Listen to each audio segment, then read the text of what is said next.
Hello student. AK Tutorial Classes में आपका स्वागत है।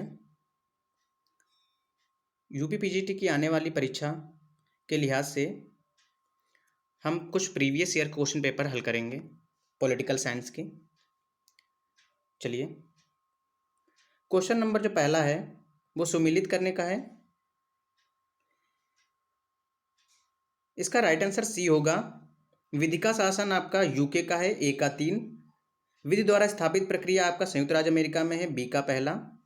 विधिक प्रक्रिया आपका भारत में है। और दो प्रकार के न्यायालय जो हैं वो आपके फ्रांस में हैं। फ्रांस में एक प्रशासनिक न्यायालय भी होते हैं। इसका राइट आंसर सी है। नेक्स्ट क्वेश्चन है, इसमें सटीकता बतानी है। What is correct.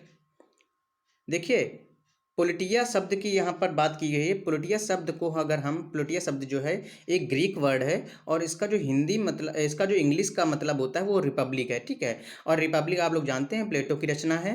तो इसमें आपको बताना है कि कौन कौन से जो है सही हैं। रिपब्लिक जो है या पोलिटिया जो है वो प्लेटो की रचना है, बिल्कुल सही है। सबसे महान ग्रंथ है जो प्लेटो का।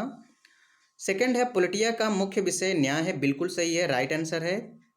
और पोलिटिया में उपादर्श राज्य का विवेचन किया, ये बिल्कुल गलत है। ये द लॉज जो आपकी पुस्तक है किसकी, प्लेटो की, उसमें आपका जो है उपादर्श राज्य का जो है विस्तार बताया गया, उसमें वर्णन किया गया है। तो तीसरा जो पॉइंट वो गलत हो गया। चौथा है, इसमें जीवन का समग्र दर्शन दर्शाया गया है, ये बिल्कुल सही है। और आपका जो पांचवा है, अरस्तु इस ग्रंथ से प्रभावित थे, तो अरस्तु द लॉ से प्रभावित थे, ना कि पोलिटिया या रिपब्लिक से। ठीक है, तो आपका पांचवा भी गलत हो जाता है। तो इसका राइट आंसर हो जाएगा सी, पहला, दूसरा और चौथा।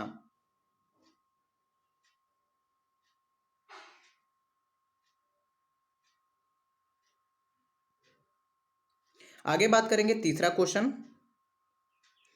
तीसरा क्वेश्चन जो है रिटो के बारे में बताना है हमें। आर्टिकल 32 में रिटो का वर्णन है। 5 रिटें दी हुई हैं, उनका मिलान करना है। परमादेश का मतलब होता है हम आदेश देते हैं। बंदी प्रत्यक्षीकरण का मतलब होता है हमें सशरीर चाहिए। उत्प्रेषण का मतलब होता है कृपया पूर्णतया सूचित कीजिए। और अधिकार प्रच्छा का मतलब होता है हम आदेश देते हैं। ठीक है, इसका राइट आंसर हो जाएगा डी ऑप्शन।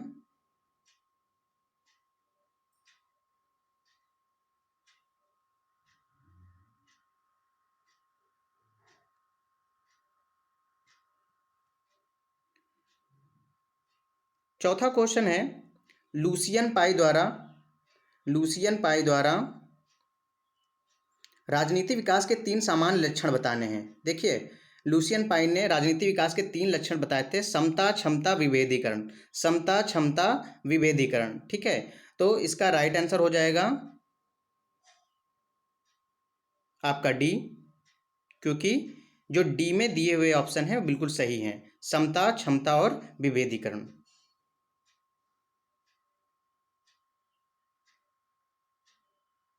अगला क्वेश्चन, क्वेश्चन नंबर 5। वह संप्रभु जिसे वकील मान्यता प्रदान करते हैं और उसके पीछे एक संप्रभु है जिसके समक्ष विधिक संप्रभु नमन करता है, यह शब्द किस संप्रभु को दर्शाता है। ठीक है, प्रश्न में ये पूछा गया कि यह जो शब्द है वो किस संप्रभु को दर्शाता है। तो यह जो आपका शब्द होता है वो आपका राजनीतिक संप्रभुता को दर्शाता है, पॉलिटिकल सॉवरेनिटी को दर्शाता है। और आप लोगों को पता होना चाहिए ये जो कथन है ये आपका डायसी द्वारा दिया गया है। ये कथन किसके द्वारा दिया गया है? ये कथन डायसी के द्वारा दिया गया है। नेक्स्ट क्वेश्चन, अरस्तु का राज्य के विषय में कौन सा विचार सही है? जैसे राज्य व्यक्ति से पूर्व है, state prior to individual, correct है, बिल्कुल सही है। राज्य का सावयव रूप है, बिल्कुल, ऑर्गेनिक थ्योरी दी थी अरस्तु ने। और राज्य में विभिन्नता में एकता है, ये भी बिल्कुल सही है। चौथा जो है वो बताता है व्यक्ति का वृहद रूप राज्य है, ये गलत है। ये आपका प्लेटो ने कहा था। ये किसने कहा था? ये प्लेटो ने कहा था। तो चौथा जो आपका है वो ऑप्शन गलत है, इसलिए आपका पहला, दूसरा और तीसरा सही होगा। तो राइट आंसर इज सी।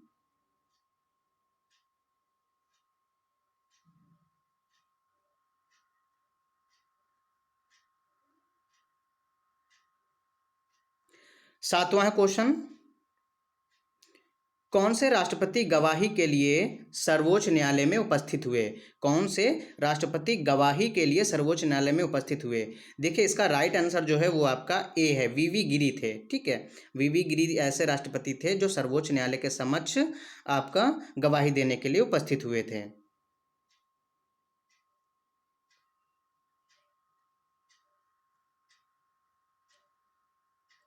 आप लोग जितना अभ्यास करेंगे आप उतना अच्छा प्रदर्शन अगले आगामी आने वाले एग्ज़ाम में कर पाएंगे, वो चाहे असिस्टेंट प्रोफेसर का एग्ज़ाम हो या फिर आपका यूपी पीजीटी का एग्ज़ाम हो।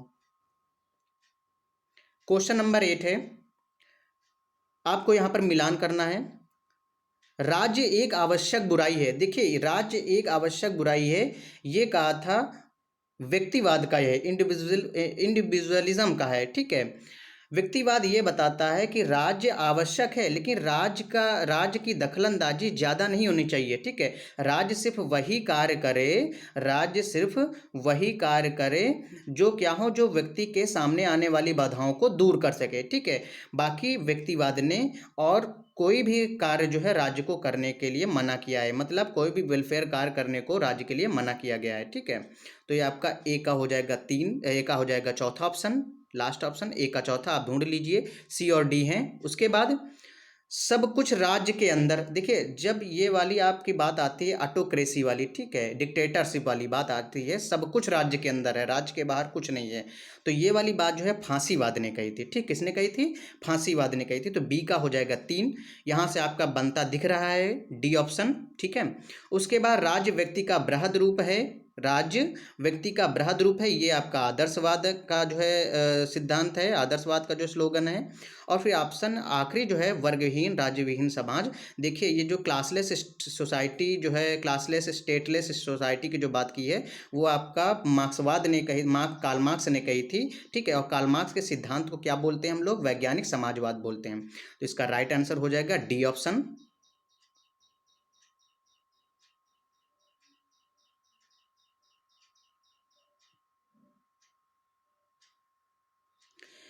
नेक्स्ट ऑप्शन है, नेक्स्ट क्वेश्चन है 9 नंबर, वैश्वीकरण के बारे में कौन सा कथन सही है?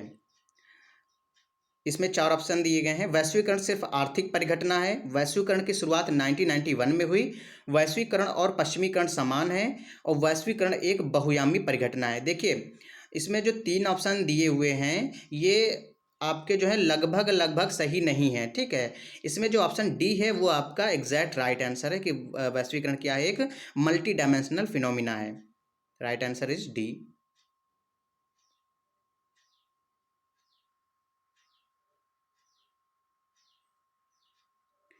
क्वेश्चन नंबर 10, मार्क्स के विषय में क्या सही है? मार्क्स के विषय में क्या सही है? राज्य बोर्जुआ वर्ग की कार्यकारिणी समिति है, बिल्कुल सही कहा था मार्क्स ने। राज्य शोषण करने वाली संस्था है, ये भी सही है। राज्य कुंभला जाएगा, ये भी सही है। लेकिन राज्य विघटित हो जाएगा ऐसी बात कार्ल मार्क्स ने नहीं कही थी। राज्य को डिसॉल्व होने की बात कोई नहीं की थी कार्ल मार्क्स ने। कार्ल मार्क्स ने कहा कि राज्य धीरे धीरे जो क्या होगा, धीरे धीरे जो है वो कुंभला जाएगा, और धीरे धीरे क्या होगा, वो अपने आप ही जो है मुरझा जाएगा, समाप्त हो जाएगा। ठीक है, लेकिन उसको डिसॉल्व करने की बात या नष्ट करने की बात जो है कार्ल मार्क्स ने नहीं कही थी। तो इसका राइट आंसर आपका सी हो जाएगा।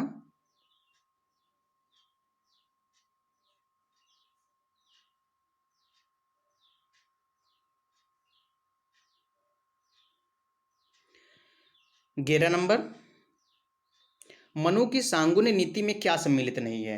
मनु की सांगुनी नीति में क्या सम्मिलित नहीं है? 6 नीतियां इन्होंने बताई थी सांगुनी नीति में। देखिए इसमें संधि शामिल है, विग्रह शामिल है, ठीक है, और संश्रय शामिल है। ठीक है, संधि, विग्रह और संश्रय शामिल है। इसमें जो है आपका व्यवहार, युद्ध और समय, ये तीनों शामिल नहीं है। ठीक है, संधि, विग्रह, संश्रय, यान, द्वंद्विभाव, ठीक है, ये सारी चीज़ें जो हैं उसमें शामिल हैं, लेकिन इसमें व्यवहार, युद्ध और समय शामिल नहीं है। तो इसमें इसका राइट आंसर होगा आपका सी। तीसरा, चौथा और पांचवा जो है शामिल नहीं है।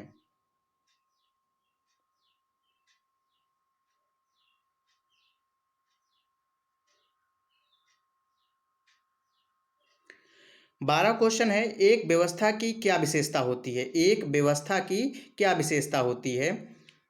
व्यापकता, परस्पर निर्भरता, सीमाओं का अस्तित्व या संसाधनों की उपलब्धता। देखिए यहाँ पर जो राइट आंसर है वो आपका सी है। व्यापकता होनी चाहिए, इंटरडिपेंडेंसी यानी परस्पर निर्भरता और सीमाओं का अस्तित्व होना चाहिए, ठीक है। लेकिन संसाधनों की उपलब्धता के बारे में ऐसा कुछ नहीं कहा गया है, तो राइट आंसर इज सी।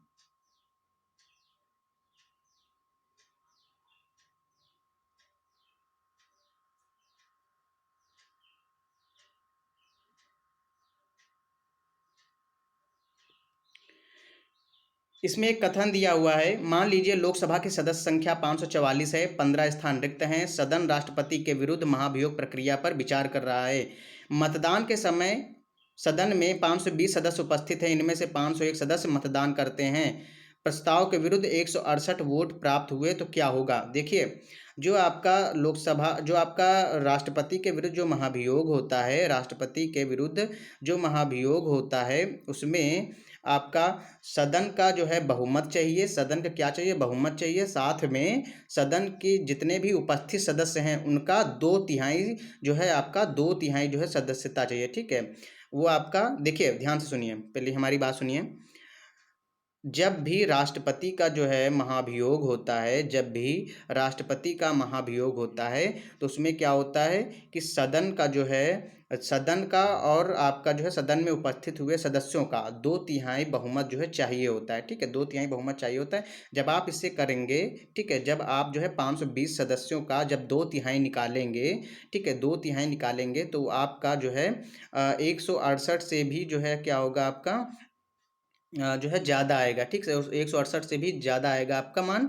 और चूंकि वोट पड़े हैं मात्र 168, इसलिए जो है इसका पास नहीं होगा, क्या प्रस्ताव पास नहीं होगा, ठीक है। तो राइट आंसर इज बी, प्रस्ताव पारित नहीं होगा। 520 का जब आप 2/3 निकालेंगे, 520 का जब आप 2/3 निकालेंगे तो क्या होगा जो है 168 से ज़्यादा आपको जो है वोट चाहिए, ठीक है, इसलिए 168 जो है पर्याप्त नहीं है, इसलिए प्रस्ताव पारित नहीं होगा, राष्ट्रपति के खिलाफ जो है इम्पीचमेंट पारित नहीं होगा।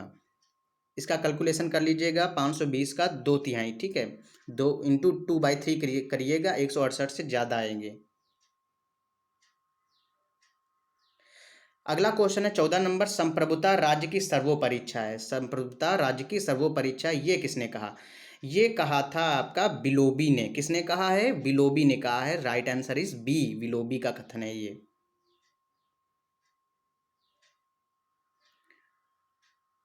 प्रत्यक्ष प्रजातंत्र संबंधित है, प्रत्यक्ष प्रजातंत्र संबंधित है, किससे संबंधित होता है। देखिए प्रत्यक्ष प्रजातंत्र में हम निर्वाचन को शामिल नहीं करते हैं, बाकी तीनों सब सही हैं, पहला दूसरा और तीसरा, ठीक है। इसका राइट आंसर सी हो जाएगा, जनमत संग्रह, प्रत्यावर्तन और आरंभण।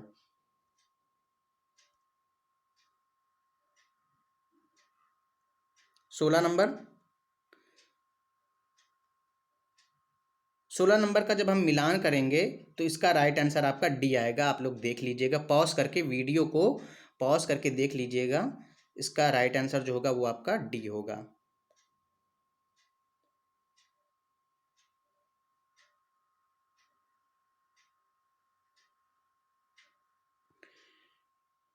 बात करते हैं अगले क्वेश्चन की। Saint Simon, Robert Owen, Charles Fourier, ये सारे के सारे जो हैं यूटोपियन आपके सोशलिस्ट हैं। कौन से हैं, यूटोपियन सोशलिस्ट हैं, जिनका जो है कार्ल मार्क्स ने जो है विरोध किया था, ठीक, कार्ल मार्क्स ने जिनकी जो है आलोचना की थी। ये सारे स्वप्निल समाजवाद हैं।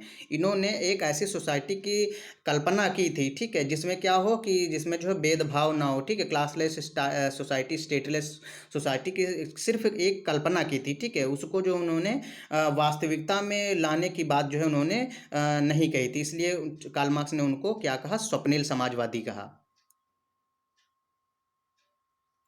विश्वास करो, आज्ञा मानो और लड़ो, विश्वास करो, आज्ञा मानो और लड़ो, ये कथन किसका है। ये कथन जो है आपका फांसीवादी कथन है, यानी ये कथन है आपका हिटलर, उसका, मुसोलिनी का, ठीक है।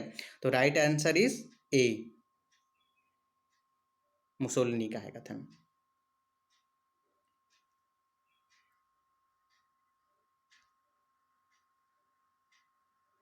अगला क्वेश्चन है 19 नंबर, 19 नंबर, वित्त विधेयक के संबंध में क्या सही है? देखिए, वित्त विधेयक और धन विधेयक ये बहुत ही कॉम्प्लिकेटेड आपके जो है बिल होते हैं, ठीक है? इनमें ज़्यादा बहुत महीन सा फ़र्क होता है। फ़र्क जानते हो क्या होता है? फ़र्क सिर्फ़ ये होता है कि जो जैसे लोकसभा होता है, लोकसभा में देखिए वित्त विधेयक और आपका धन विधेयक, पहली बात दोनों जो है वो लोकसभा में ही आपके जो है स्थापित किए जाते हैं, मतलब लोकसभा से ही स्टार्ट किए जाते हैं, ठीक है? नंबर 1 कंडीशन ये हो गई। और दूसरा ये है कि दोनों पर जो है राष्ट्रपति की जो है पूर्वानुमति चाहिए, ठीक है? यानी राष्ट्रपति के जो है पहले से ही सिग्नेचर चाहिए, बिना अनुमति के वो जो है सदन में रखा नहीं जाएगा, ठीक है? तो ये दोनों सही हो गए। फिर उसके बाद क्या होता है, बाद में धन विधेयक जो होता है वो थोड़ा सा स्पेशल हो जाता है, ठीक है? उसमें क्या होता है, राज्यसभा सिर्फ 14 दिनों तक उसको रोक सकता है, ठीक है? उसमें और कुछ कर नहीं सकता, सुधार नहीं कर सकता है, ठीक है? रिकमेंडेशन भेज सकता है, लेकिन लोकसभा उसको माने चाहे ना माने। लेकिन वित्त विधेयक के संबंध में ऐसा नहीं होता। राज्यसभा राज्यसभा और लोकसभा दोनों वित्त विधेयक के संबंध में शक्तिशाली होते हैं, ठीक है? और वित्त विधेयक जो है आपका जो है सिर्फ ये दोनों चीज़ों को अगर छोड़ दे तो वो सिर्फ एक सामान्य विधेयक रहता है, सिर्फ एक सामान्य विधेयक रहता है। कहने का अर्थ है राज्यसभा इसे पारित करने से इनकार कर सकता है, ठीक है? तो आपका जो है ये ध्यान से सुनिए, हाँ ये आपका सही है, राज्यसभा इसे पारित करने से इनकार कर सकता है, बिल्कुल कर सकता है, और उसको वापस भी भेज सकता है, ठीक है? राष्ट्रपति से पुनर्विचार के लिए संसद को लौटा सकता है, ये भी सही है, ठीक है? जैसे सामान्य विधेयकों में होता है। तो चारों ऑप्शन सही हैं, इसका राइट आंसर डी होगा। और जबकि लोकसभा में ऐसा नहीं होता, लोकसभा में ना तो राष्ट्रपति उसको पुनर् जो है विचार के लिए भेज सकता है, और ना ही जो है राज्यसभा उसको जो है लौटा सकती है, ठीक है? ना ही राज्यसभा जो उसको पारित करने से मना कर सकती है, ठीक है? अगर मना भी कर देती है तो आपका जो है पारित हो जाएगा अपने आप, ठीक है? कौन? धन विधेयक। लेकिन वित्त विधेयक बिल्कुल एक सामान्य बिल बन जाता है, सिर्फ दो चीज़ें उसमें जो है वो महत्वपूर्ण होती हैं। चलिए आगे।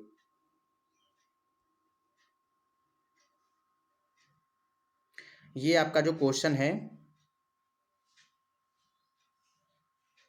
ये आपका बिल के बारे में बताया है, ठीक है? जो आपके बिल होते हैं उनके बारे में बताया गया है कि जो आपका सदन में कैसे काम होता है, वर्क जो होता है उसके बारे में बताया। जैसे कि इसमें बताया गया कि जो तारांकित प्रश्न होते हैं उनका उत्तर मौखिक दिया जाता है, ठीक है? ये सही है।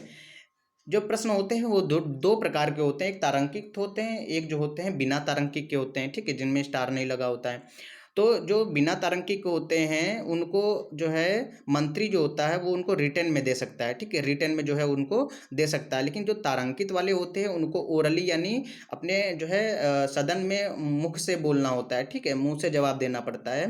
तो पहला जो है और आपका जो है चौथा ये सही है। उसके बाद पांचवा जो है वो भी सही है, और आपका आठवां जो है वो भी सही है, ठीक है? इसका राइट आंसर ही जो है सी है। आप लोग देख लीजिएगा, राइट आंसर इसका जो है सी है। चलिए,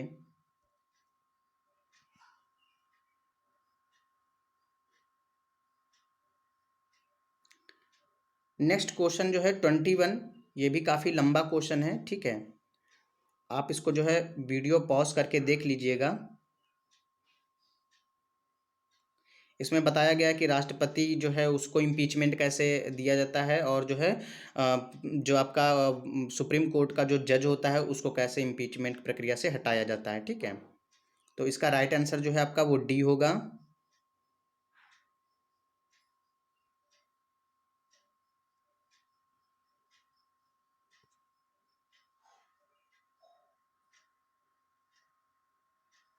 अगला क्वेश्चन आपका 22 नंबर, यदि राष्ट्रपति संसद के संयुक्त सत्र के लिए सूचना जारी करता है और इसी बीच लोकसभा का विघटन हो जाए तो क्या होगा, ठीक है? यानी अगर मान लीजिए कि आपका जो है राष्ट्रपति ने ज्वाइंट सेशन के लिए आदेश जारी कर दिया है और लोकसभा जो है वो विघटित हो जाए तो क्या हो जाएगा, ठीक है?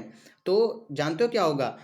जो आपका जो ज्वाइंट सेशन होगा वो निश्चित होगा, ठीक है? ज्वाइंट सेशन जरूर होगा, ठीक है? ज्वाइंट सेशन जरूर होगा।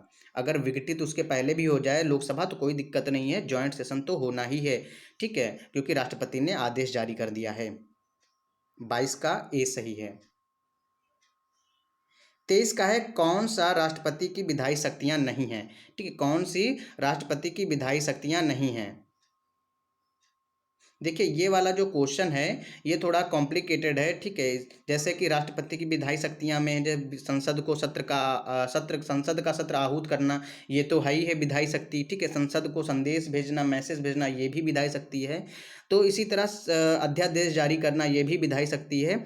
इसका राइट आंसर जो होता है वो आपका डी आपका होना चाहिए, लेकिन यहाँ पर नहीं है लिखा है, ठीक है। प्रश्न ही गलत है कि राष्ट्रपति की विधायी शक्ति नहीं है, जबकि यहाँ चारों की चारों जो हैं वो राष्ट्रपति की विधायी शक्तियाँ हैं, ठीक है। तो ये प्रश्न थोड़ा सा सस्पेंसिव है और ये बिल्कुल गलत है। चलिए आगे देखते हैं 23 नंबर के आगे 24 नंबर। सर्वोच्च न्यायालय के न्यायाधीशों, नियंत्रक, महालेखा परीक्षक और मुख्य न्याय निर्वाचन आयुक्त के मध्य कौन से विषयों में समानता होती है? इसका राइट आंसर बी होगा, पदच्युति प्रक्रिया यानी उनको हटाने की प्रक्रिया और नियुक्ति, ये दोनों बिल्कुल जो है उनकी समान होती है, मतलब तीनों की जो है समान होती हैं, ठीक है। वेतन और कार्यकाल में थोड़ा फर्क होता है, जैसे कि सर्वोच्च न्यायालय के जो न्यायाधीश होते हैं इनकी जो इनके जो आपका जो टर्म होता है, ठीक है, वो उनका जो होता है 65 वर्ष होता है। लेकिन मुख्य निर्वाचन आयुक्त और जो आपका लेखा परीक्षक होता है उनका जो है आपका क्रमशः 6 साल का होता है, ठीक है। तो यहाँ पर क्या होगा कि कार्यकाल और वेतन दोनों में थोड़ा सा फर्क होता है, लेकिन नियुक्ति और पदच्युति प्रक्रिया दोनों बिल्कुल सेम है। 2/3 बहुमत से पारित करके जो है महाभियोग द्वारा इनको हटाया जाता है।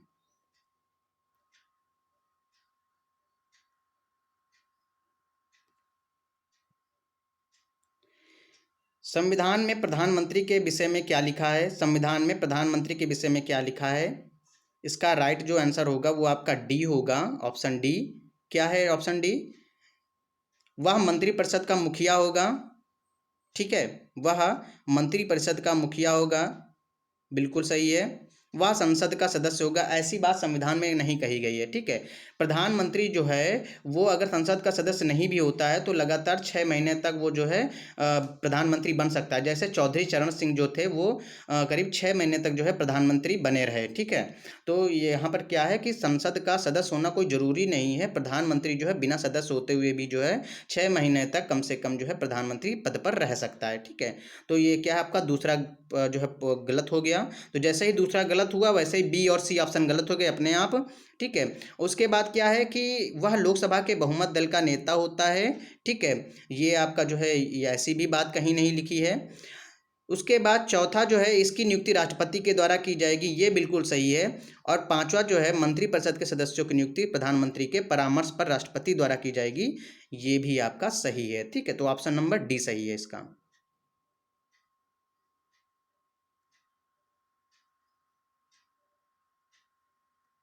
क्वेश्चन नंबर 26, संविधान के किस अनुच्छेद में मंत्रिमंडल शब्द का उल्लेख किया गया है? देखिए मंत्रिपरिषद का तो शब्द का उल्लेख संविधान में कई जगह पर हुआ है, ठीक है। मंत्रिपरिषद का तो उल्लेख हुआ है, लेकिन मंत्रिमंडल का जो उल्लेख है वो सिर्फ आर्टिकल नंबर 32 आर्टिकल नंबर 352, ठीक है, यानी 352, ठीक है, यानी इमरजेंसी, ठीक है, इमरजेंसी वाले में किया गया है, ठीक है। जो आपका राष्ट्रीय आपातकाल होता है उसमें किया गया है। उसमें ये कहा गया है कि जो आपका राष्ट्रीय आपातकाल होगा वो मंत्रिमंडल के लिखित जो है परामर्श पर ही जो है राष्ट्रपति आपातकाल घोषित करेगा। और यह व्यवस्था जो है 44वें संवैधानिक संशोधन के द्वारा की गई, ठीक है। 44वें संवैधानिक संशोधन के द्वारा मंत्रिमंडल जो शब्द है वो आपका 352 में आया, आर्टिकल 352 में आया, ठीक है। तो इसका राइट आंसर सी है। 27 क्वेश्चन नंबर 27।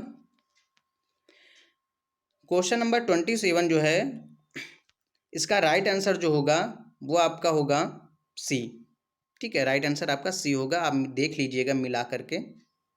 जैसे अरस्तु हैं, ठीक है, अरस्तु की जो विधि थी वो आपकी कैसी थी? आगमनात्मक थी, इंडक्टिव थी। प्लेटो की तो आप लोग जानते हैं निगमनात्मक थी, बी का चौथा हो जाएगा, ठीक है।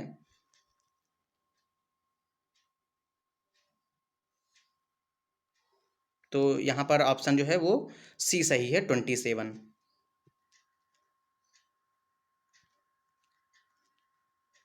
28 है, यहाँ मिलाना है।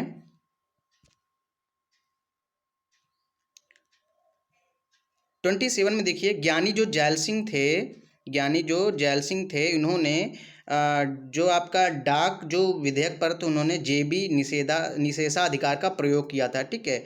ज्ञानी जैल सिंह ने डाक जो विधेयक था उस पर आपका जेबी निषेधाधिकार का प्रयोग किया था। तो यहाँ से आप पकड़ सकते हैं क्वेश्चन को, सी का आपका पहला हो जाएगा राइट आंसर, यानी जेबी निषेधाधिकार सी का पहला हो गया, ठीक है। तो यहाँ पर आपका बी ऑप्शन जो है वो आपका राइट आंसर हो जाएगा, ऑप्शन नंबर बी। इसको आप देख लीजिएगा ध्यान से।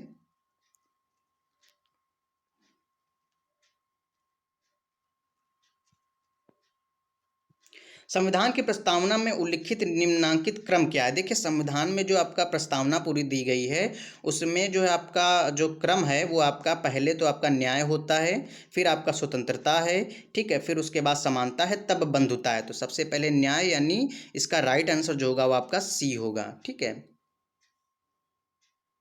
न्याय, स्वतंत्रता, समानता और बंधुता प्रस्तावना में दिया गया है। 30वां नंबर जो है, द्वंद्ववाद के संदर्भ में कौन सुमेलित है? द्वंद्ववाद के संदर्भ में कौन सुमेलित है? तो इसका राइट आंसर डी हो जाएगा। हीगल, मार्क्स, प्लेटो और सुकरात, ये चारों के चारों जो हैं आपके सही हैं, ठीक है।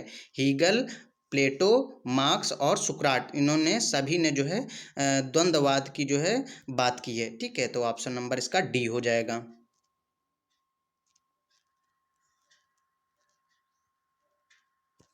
31 नंबर है, कौटिल्य के अनुसार निष्ठार्थ, परिमार्थार्थ, शासनार, ये किससे संबंधित? देखिए ये जो आपके जो तीनों दिए गए हैं ये आपकी कौटिल्य की राजदूत व्यवस्था है, ठीक है, एम्बेसडर सिस्टम है, ठीक है। तो यहाँ पर थोड़ा गलती होने की संभावना बढ़ जाती है, इसको बड़ा ध्यान से आप लोग पढ़िए, राजदूत व्यवस्था है।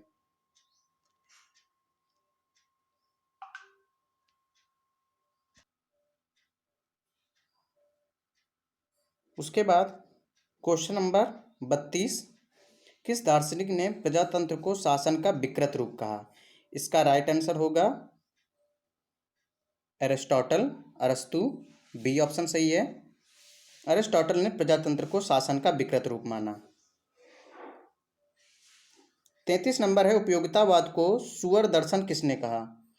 इसका राइट आंसर है जेम्स मिल, सॉरी जेम्स मिल नहीं है, इसका राइट आंसर होगा आपका कार्लाइल, ए नंबर सही है।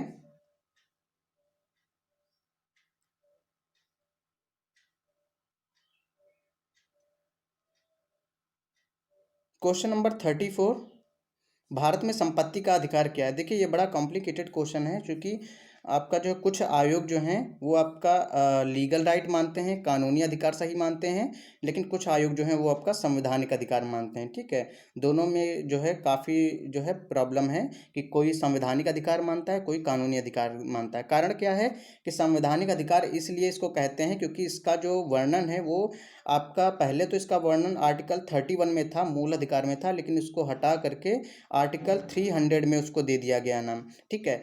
और कानूनी अधिकार इसलिए चूंकि अब वो मूल अधिकार नहीं रहा, कौन? संपत्ति का अधिकार। तो इनमें दो में से कोई एक सही हो सकता है, ये निर्भर करता है कि आयोग ने क्या माना है सही।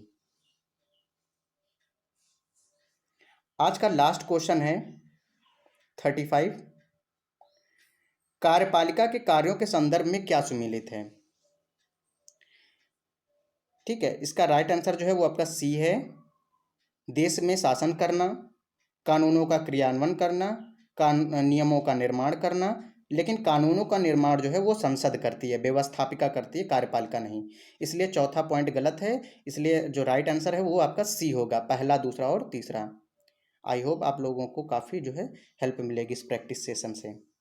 अगला जो आपका प्रैक्टिस पार्ट है वो आपका जो है आपका जो कल तक अवेलेबल हो जाएगा। Thank you.